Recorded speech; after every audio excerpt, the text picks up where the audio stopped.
Hey Dr. Russell, this is my video summary. So the topic I chose to talk about was the classical period. So the first thing I'm going to discuss is the classical period's aspects. So the first one is that enlightenment was occurring at the time. Composers stress the centrality of reason in human experience. The second one is that there was a social push toward order and reason.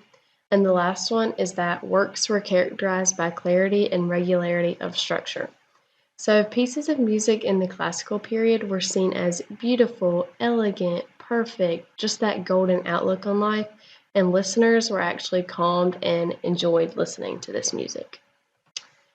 Now, income at the time was when composers would be hired by patrons to play what the patron wanted to hear. So the composers would be sponsored by a patron, and this was known as the patronage system. So in this top picture, this is a patron's house, and it looks as if the patron is hosting an art gallery of some sort and has many guests over. So at this art gallery, a patron might hire a composer to come to his house and play for the patron and the patron's guests to just kind of relax and calm everyone while they enjoyed art and socialized with each other. So this is just a picture of money that the patron would pay the composer with. So the patronage system did have good aspects and bad aspects. I'm going to go over the good aspects first.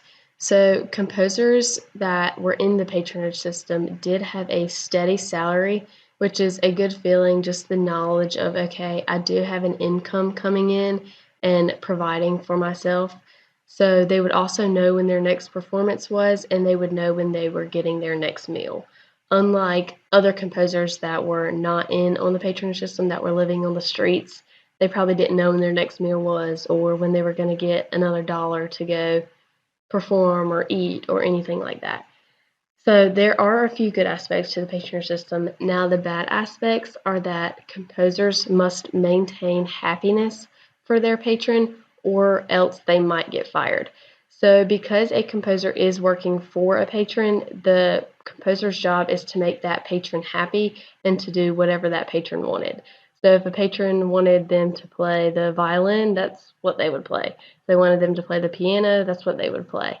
And because the composers were mainly just trying to keep their patron happy to get a steady salary and keep their job, there was a loss of uniqueness in music and a loss of freedom. So because they weren't really creating their own music and they were just doing whatever to basically stay alive and play for the patron, there was a loss of uniqueness and freedom. Now, not all composers agreed with the patronage system and followed the patronage system, and one of these composers are Mozart. He rebelled against the patronage system and lived life on his own on the streets. He died actually very poor, and his body, it's actually really sad, was thrown into an unmarked grave.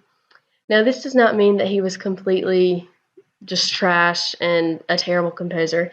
He was still able to produce successful pieces of music that many people know today, and I'm going to play my favorite one that we listened to and learned about in class. So it's going to be right here.